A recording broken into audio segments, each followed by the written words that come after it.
आप देख रहे हैं न्यूज समय तक। नमस्कार, आप देख रहे हैं न्यूज समय तक। आइए नजर डालते हैं आज की खास खबर पर। जल बचाने हेतु विश्व जल दिवस पर ज्योति बाबा का आह्वान। जल न बचाया तो तीसरा विश्व युद्ध पानी के लिए संभव। जल, जमीन और जंगल से जुड़ी बुनियादी व्यवस्थाओं के संरक्षण में महिलाओं का अहम रोल। जल संरक्षण में आज की पीढ़ी की बड़ी जिम्मेदारी, बोले ज्योति बाबा। विश्व जल दिवस 2023 की थीम है कि पानी और सैनिटाइजेशन की क्राइसिस को दूर करने के लिए तेज गति से वर्तमान स्थितियों को ध्यान में रखते हुए बदलाव करने होंगे। पृथ्वी का 71% हिस्सा पानी से ढका हुआ है।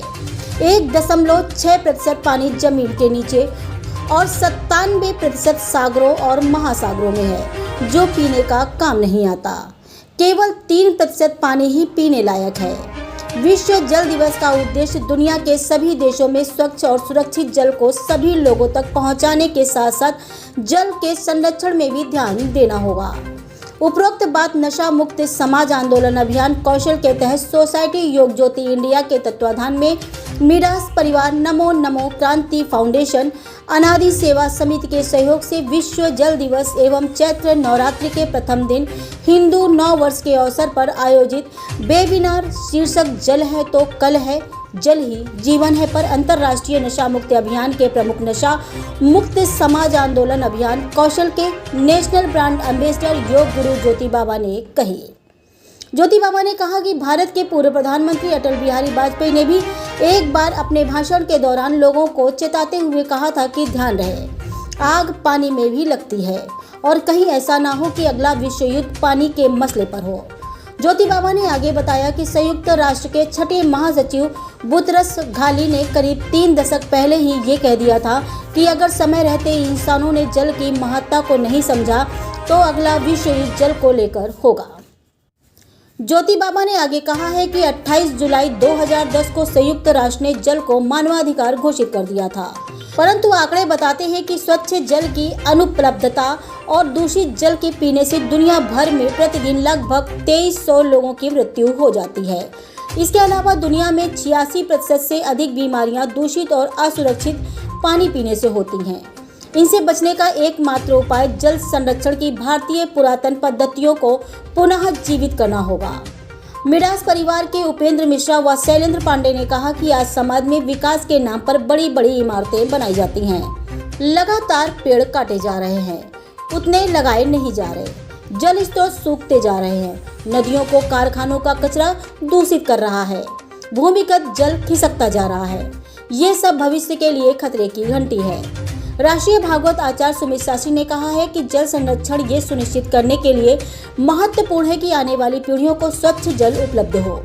प्रदेश की प्रमुख समाज सेविका बिंदु अग्रवाल, इकबाल कौर रोज सिंह व प्रीति सोनकर ने संयुक्त रूप से कहा कि जल संरक्षण एवं प्रबंधन में महिलाओं की सक्रिय सहभागिता से जल संरक्षण की समस्या काफी हद तक दूर की जा सकती है।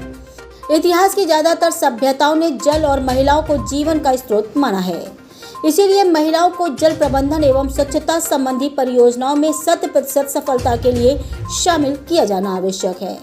अंत में योग गुरु ज्योति बाबा ने नशा मुक्त जीवन का मंत्र सभी को देते हुए जल संरक्षण का संकल्प कराया। कानपुर से संपादक महेश शास्त्री की ये खास रिपोर्ट। ज्योति बाबा जी, आपने आज क्या किया? सबसे पहले तो आपके चैनल के माध्यम से देखने वाले सभी भैया बहनों को मैं अंतर्राष्ट्रीय नशा मुक्त अभियान का प्रमुख नशा मुक्त समाज आंदोलन अभियान कौशल का national brand ambassador yoga guru ज्योति बाबा,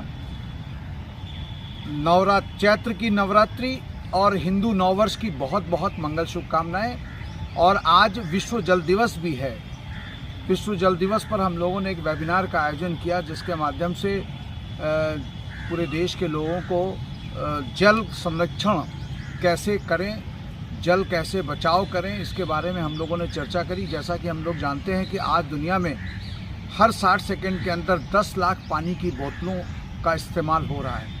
और ये जो पानी की बोतलों का इस्तेमाल हो रहा है और इससे जो प्लास्टिक निकल रही है, उस प्लास्टिक का रीयूज़ नहीं हम कर पा रहे हैं। और इतनी ज़्यादा प्लास्टिक एकत्र हो चुकी है जो अब समुद्रों को भी दूषित करने लगी है। और बड़े आश्चर्य का विषय ये है कि अभी जहाँ पर ज्वालामुखी फट रहे हैं, वो ज्वालामुखी में वहाँ पर प्लास्टिक के पत्थर निकल रहे हैं, जिससे ये जाहिर होता है कि प्लास्टिक कितनी ज़बरदस्त तरीके से हमारे में रच बस गई। क्योंकि ज़्यादातर ये जो प्लास्टिक है, ये जो लैंडफिल्स है, जो खाली गड्ढे खाली जगह पड़ी होती है वहीं पे भर देते हैं। उसके कारण क्या होता है, ये हमारे भूजल को भी प्रदूषित कर रहे हैं। आज जल दिवस पर हम सब लोगों को ये संकल्प लेना है कि अपने नदी, तालाब और पोखरों को संरक्षित करना है।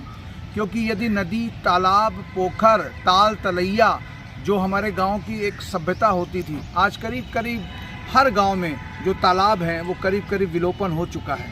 तो धरती का पेट खाली हो चुका है, क्योंकि हम पानी को रिबोर तो कर रहे हैं, पानी की बोरिंग से द्वारा ज़्यादा से ज़्यादा पानी हम धरती से निकाल रहे हैं, धरती का पेट खाली हो रहा है। धरती का पेट भरता है तालों तलैया से, नदियों से, नहरों से, लेकिन हमने तो वो बनाई नहीं, हम तो वो पाटते चले जा रहे हैं। तो पेट जब खाली हो जाएगा तो क्या होगा, सूखा पड़ेगा, सुखाड़ आएगा, बाढ़ आएगी, जलवायु परिवर्तन होगा, ग्लेशियर पिघलेंगे तो बाढ़ें आएंगी।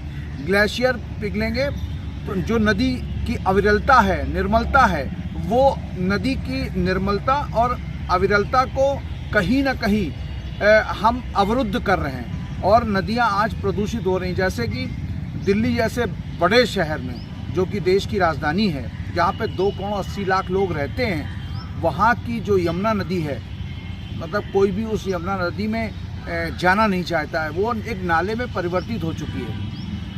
दुख का विषय यह है कि जब इतनी सारी रिसर्चें हो रही हैं, इतनी बड़ी वैज्ञानिक उपलब्धियां हमारे पास हैं, तो फिर हम एक नदी को कैसे अपने सामने मरता हुआ देख रहे हैं। और देश की तमाम सारी नदियां जो प्रदूषण की शिकार हो रही हैं, उस पर हम क्यों नहीं एक्शन ले रहे हैं। तो आज विश्व जल दिवस पर ये चिंतन का विषय है कि हमें अपने देश के जो समृद्ध जल संसाधन हैं उनको बेहतर रखना है, सुरक्षित रखना है, प्रदूषण मुक्त रखना है और अपनी गंगा, यमुना जैसी पवित्र नदियों को हमें प्रदूषण मुक्त रखना ही होगा। उसके लिए संकल्पित होना होगा। घरों में जल का दुरुपयोग कम से कम करें। प्लास्टिक बॉटल्स में पानी पीने की जो परंपरा हमारे शादी ब्याहों में भी शुरू हो चुकी है, मैं निवेदन करूंगा इसका उपयोग बंद करें। क्योंकि प्लास्टिक की बोतल में जो पानी आप पीते हैं, उसके बाद जो प्लास्टिक बचती है, उसका कोई उपयोग हमारे पास नहीं है। हम रीयूज़ अभी नहीं कर पा रहे हैं, तो एक नए प्रकार के प्रदूषण का हम लोग जन्म दे रहे हैं। इसलिए अपनी परंपराओं की ओर लौटें। और आज नववर्ष है, नववर्ष में जल संरक्षण करने का एक बेहतरीन संकल्प हम लोग ले सकते हैं। जय हिंद, जय भारत। ओम नमः शिवाय। ज्योतिष परामर्श, कर्मकांड एवं समस्त मांगलिक कार्य के लिए संपर्क करें आचार्य विनोद दीक्षित, कल्याणपुर, कानपुर। संपर्क सूत्र नंबर है 9935162006। व्हाट्सएप नंबर है 7785846525। देखते रहे न्यूज समय तक। आप खबर दें, हम आप तक खबर पहुंचाएंगे। गांव से शहर तक, शहर से देश तक, देश से विदेश तक।